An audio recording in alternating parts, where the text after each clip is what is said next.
Hey, what's going on, guys? It's Anthony, and you are watching the Wrenched Out Garage. Thank you guys for tuning in. Today, we're diving into the Ford Raptor. We're going to be talking about the first gen, second gen, and what we think Ford should do in order to respond to that TRX, maybe the GMC Hummer, and much more.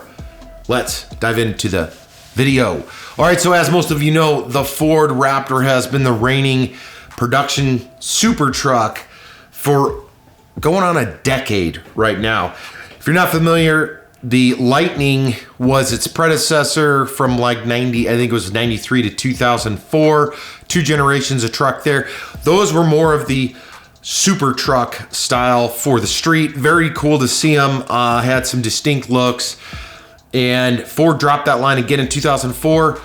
In 2010, they revamped it with bringing in the first generation Ford Raptor. Now, I remember back in 2009, I was reading in magazines that Ford's bringing back the Lightning. That was the rumor mill. Reading online on the Lightning's coming back, blah, blah, blah. They went in a completely different direction. Myself and a lot of people I know were a bit concerned at the time because it's like, no one wants an off-road truck. They want a street truck. Because at the time, the street trucks were big. The Fast and the Furious blew up the Lightning, the second gen Lightning, because Brian O'Connor drove one in the first Fast and the Furious, and it just looked like a cool truck. No other street trucks were on the market, so I feel like there was some anticipation for some street trucks, because at that point trucks were in a funny spot with getting bigger wheels, getting more factory options, but nothing crazy. And then Ford elected to go the route that they did, bringing us the first generation Raptor. Now, a couple of things to note that I didn't know until I started looking into this, that the first generation Raptor, 2010, 2011 area, had two motor options, one being the 5.4 standard that you saw in F-150s, and then of course a 6.2 liter, which is interesting, right? So you got the 5.4, which was right around 320 horses, 390 pounds of torque. Not a bad motor, comparable to the 5.3 you'll find in Chevys. But you're getting a super truck. You're getting this truck that's a bit wider. It's got a cool hood. It looks different, got a different grille. Looks not like an F-150, but like an F-150, like a juiced up F-150 with the fender flares, the cool wheels and tires. You only have a 5.4. Kind of a lame thing. I would bet that there wasn't a lot of those that sold, but I don't know.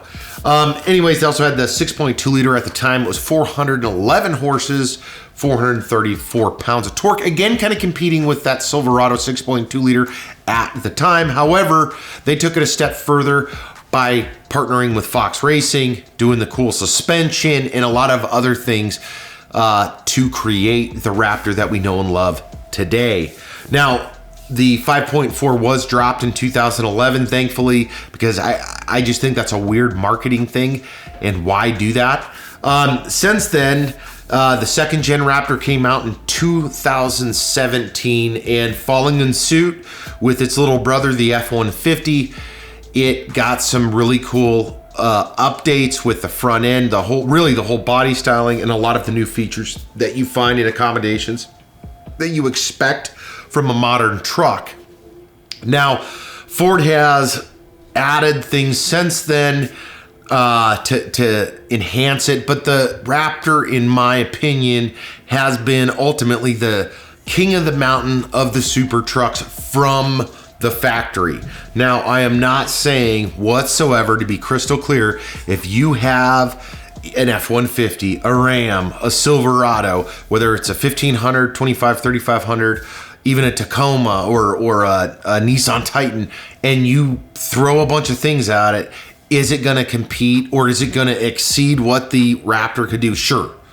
That's not an argument. That's not what I'm saying. I'm talking about production trucks and what they are today. So with that second gen Raptor, though, they did change some stuff out other than just those enhancements I said with keeping up with the F-150 lineup. They also got rid of that 6.2 liter V8, and they went for the 3.5 liter twin turbo motor that we know today, which runs in around, I think it's, let me pull that up here. believe that guy is around 450 horses, something like that. And the overall design of the truck, again, still looks very, very modern, very Raptor-ish. If you knew what a first gen looked like, you definitely know what a second gen looks like, because there's a lot of similarities. However, Ford definitely refined them with the new line. And since the second gen, there's been several other upgrades over the past 4 years, to include the lighting, to include some of the instrumentation. I'm actually on the Ford website right now, and I think it looks awesome. I love the way it looks. However, with all of that being said, is it going to be competition for the TRX, the Hummer, and whatever else is to come is the question that we're going to try. Maybe we'll answer, maybe not, here in a few moments. One thing I do want to say, if you are a Raptor or F-150 owner, you already know there is so many incredible companies that are backing the Raptor as a whole. If you want parts for it, there's a laundry list of guys that can do it. If you want a shop to take it over, you've got guys like Hennessy that would be more than happy to bring your truck in and do additional modifications to get it up to that 650, get up to the 700 horsepower and beyond, which is pretty cool. In addition to that, you got companies like SVC with some additional suspension components if you'd like. And I will say, one of my favorite trucks at this time is a Raptor with that pre-runner look. I think they look incredible with the thin line front and rear bumpers, the suspension jacked up a little bit, not too crazy, but running like 35s to 37s, tuned up a little bit more. I just love that look. It's incredible, but that's my opinion. I just think it looks super mean, super aggressive, and like you could tackle anything you wanted. That's my opinion, of course. But it still leads us to the question of, with today's standards, is Ford at this moment in competition with the what's to come TRX? I would say more so than the GMC Hummer. Again, $100,000 and above where the Hummer is, and it's electric, and yet to be seen on really what that competing group is going to be. So I would say the TRX. Now, as of the 2020 models, I had to do my research on this because I wanted to ensure that there was some subtle changes. They did go with the larger or wider screen displays and a couple of other features that are coming into 2020, but there is a bunch of speculation for 2021 with a full update or a 2.5 update for the Raptor, in which I hope they do, simply because they've ran on this line, the current line, for 3 to 4 years, I believe, in order to really transform and get after that TRX market, which has more horsepower, has a different configuration, which adds that level of newness. If you care, it can influence buyers to be more prone to head that direction, because the TRX is a great looking truck. In fact, if I had my option at the moment, I'd probably go TRX over a Raptor, because the horsepower, because the interior, because the way that the exterior looks. It's the full shooting match. Not to say to any degree that the F-150 Raptor or Ford Raptor is a lesser cool truck, because I actually really do love the look of it, but I feel like they've got to make some changes to enhance it. Now, there's a lot of concepts online with them going almost like a GMC, a 2021 GMC style looking front end with the LEDs cut out and the undercuts. I haven't seen anything on it. I was trying to search it going official here from Ford, and I just didn't see anything. So right now, as it's attempting to load, I don't see a lot of differences other than some of the subtle interior differences. I think there's a handful of other changes. Let's see. So the 800, I'll just go over some of the packages you could get yours in today, and that would be the 801A. And I've actually seen these, so I've looked at buying a first gen Raptor and didn't quite do it, and then I was super close to buying a second gen Raptor a little over a year ago, and the numbers just didn't make sense to me at the time, and it just didn't happen. So who's to know what's going to conspire over the next couple of years? Hopefully, if everything goes well, I'll either be leaning toward a Raptor or a TRX, or whoever knows, who knows what comes out. So there is a couple options again currently for the Ford Raptor if you're in the market or considering the differences between this and the TRX. I did do a full video on the TRX talking about some of the options, so if you haven't seen that, jump back and check it out. So there's the 800A base model, which, let me see if it'll let me click on it. It doesn't say, but I'm starting this truck at $55,150. And it is, let me see what the current configuration. It's a super cab with a 5.5 foot bed. Color variations, looks like everything's the same color except for Rapid Red comes in at $400 more. The packages we're looking at again is the 800A base, and that is the starting point for that $55,150, which comes with the 3.5 EcoBoost, of course, unique cloth seats, Fox racing shocks, unique IP center stack, and the trim. So essentially that's just the decor that accompanies the Raptor package.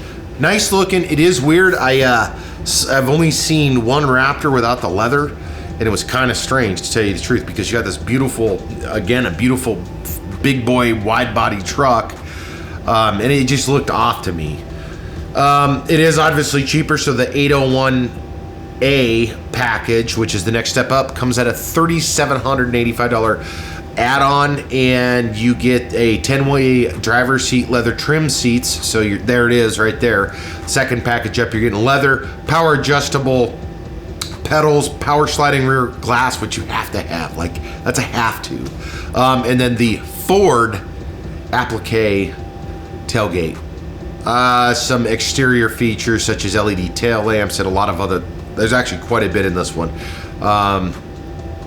Body color, grab handle, sync, 60/40 splits, Ford four-wheel drive, a bunch of stuff. I don't know how much of that's, I think that was just stock. Okay, so adding that package brings me to about $59,000. Now we're gonna go up to, it doesn't, oh, the 802 luxury. Let me click on this guy. Let's see if it'll, all right, well, it's not working, I don't think.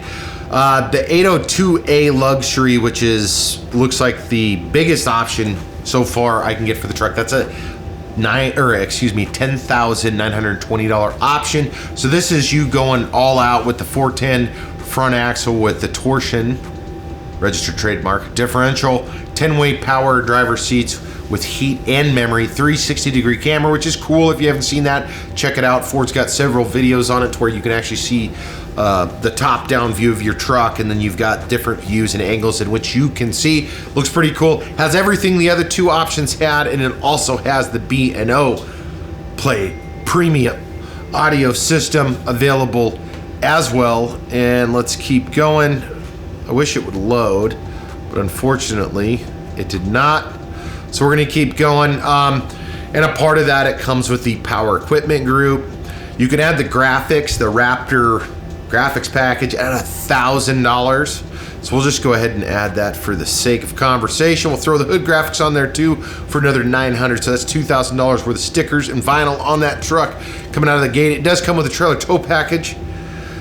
You can add the carbon fiber package for $995, which is it is a cool package. I've seen this in several Raptors, especially on the, I feel like if you're doing a darker color Raptor, it just looks cool. I'm just a fan of it. Maybe I'm just a fanboy of carbon fiber, but I like how it looks inside of the truck. It adds a decadent kind of cool look. There is another option here, and it says Raptor interior color blue accent package, and it looks like it just accents the interior of the truck, and that comes in at about $2,400. Those are your base packages. I don't know that there's a lot of powertrain packages I can choose. I don't think there is. So obviously, like I said earlier, this has the 3.5 EcoBoost high output engine with auto start stop technology, which is a blast in all vehicles. Actually, I absolutely hate that shit. 24 valve, 3.5 twin turbo high output EcoBoost, which is the Ford port and direct injection system, 10-speed automatic transmission. And then it's got 450 horses, 510 pounds of torque as of today.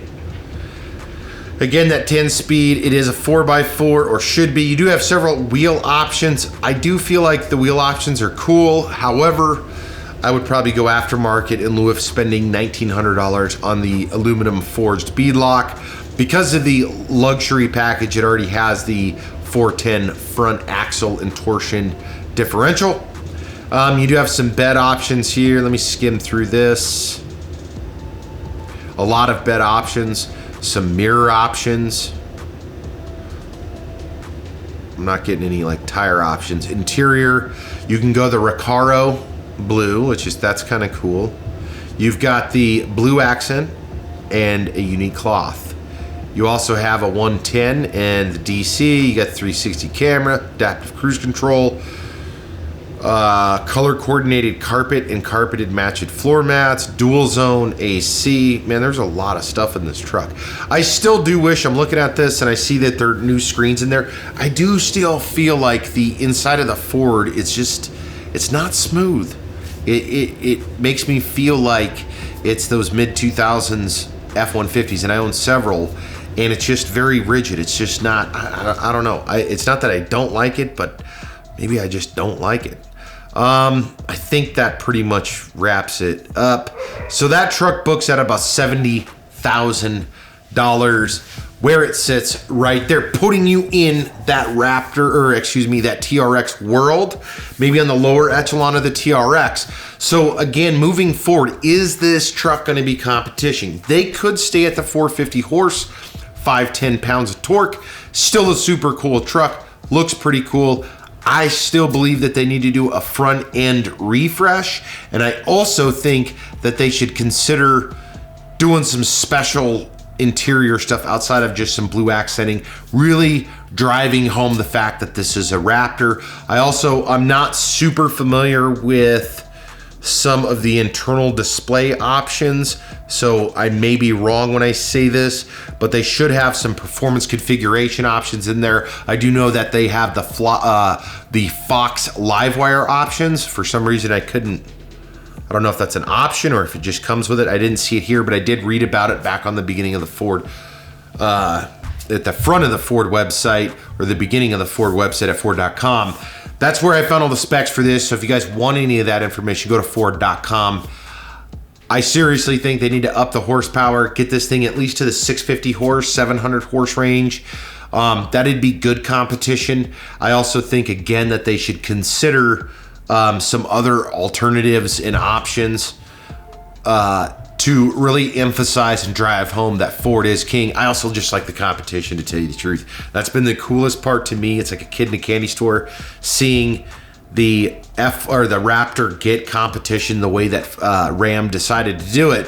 But Ford also is shoving the Bronco down Jeep's throat right now in that world as well. Maybe we'll have kind of another shootout where we discuss all of these things going on, because I do know Jeep's getting ready to fire back at Bronco, which is super exciting.